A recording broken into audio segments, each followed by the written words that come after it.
A Skinwalker encounter. Hey everyone, I want to preface this true story by saying that this experience did not happen to me but to my uncle. Yesterday I had a family gathering and my uncle was there. I heard that he had a lot of paranormal experiences throughout his life, especially during his young adult years. As someone who has always been interested in horror movies, scary stories and the like, I urged him to tell me his Skinwalker story. I'd heard it before from my dad, but I wanted to listen to it from the source. He seemed hesitant to talk about it, but after the encouragement of my other relatives, he finally gave in. My uncle's Skinwalker story is by far the most unsettling true story I've heard. I can't even imagine what it must have been like to see this in person. For this story to make sense, I have to explain something briefly. My uncle is a member of the Church of Jesus Christ of Latter-day Saints, and as many other churches do, the LDS Church encourages its members to serve missions. A mission is a volunteer service period, usually 6 to 24 months. Church members devote themselves part-time or full-time to proselytizing, attempting to convert others to the gospel, humanitarian assistance, and other services. When a member decides to serve a mission, they usually cannot choose where they will serve. Someone who decides to serve a mission is almost always randomly assigned an area to serve in, whether it be stateside or out of the country. My uncle was called to serve in Arizona.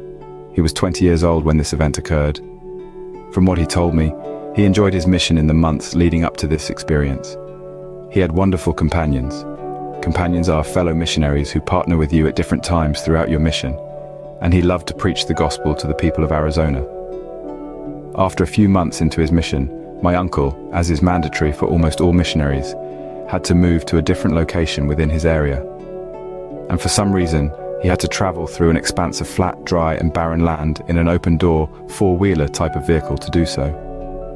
My uncle and a few of his missionary companions were driving a four-wheeler through barren land. It was midday and the sun was out. It was hot. They drove down a small road with flat expanses of desert on either side for miles, with occasional ditches and ridges nearby, shrubs, sagebrush. They were in the middle of nowhere. As they continued to drive, my uncle looked out at the desert when something caught his eye. He sat upright and squinted through the heated haze, and there, crouched and hardly even recognizable within the sagebrush, was a man-like creature whose flesh was tight around its skeletal frame.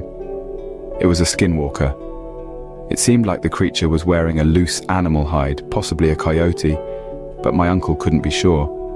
The humanoid creature was too far away for my uncle to notice other details.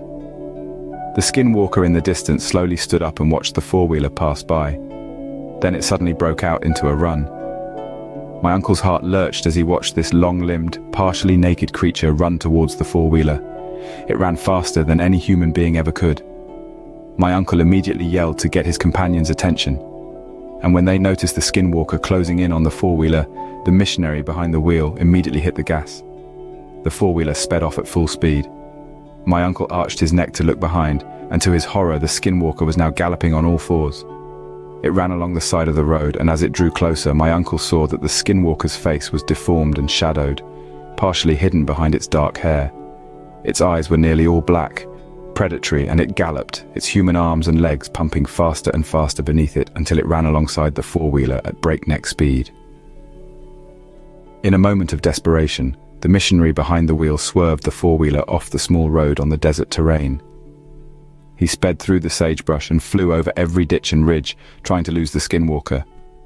My uncle and his companions could hear the Skinwalker let out a guttural howl, its panting and its footsteps receding further and further, until the only sounds they could hear were the roar of the engine and the crunch of the dry ground beneath the wheels of the vehicle.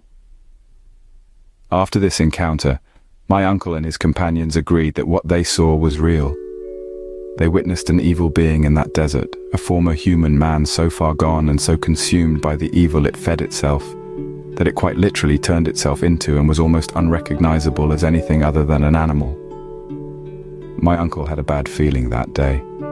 He explained to me that he received a feeling from the Holy Spirit that the desert he traveled through was an evil place, which he ignored.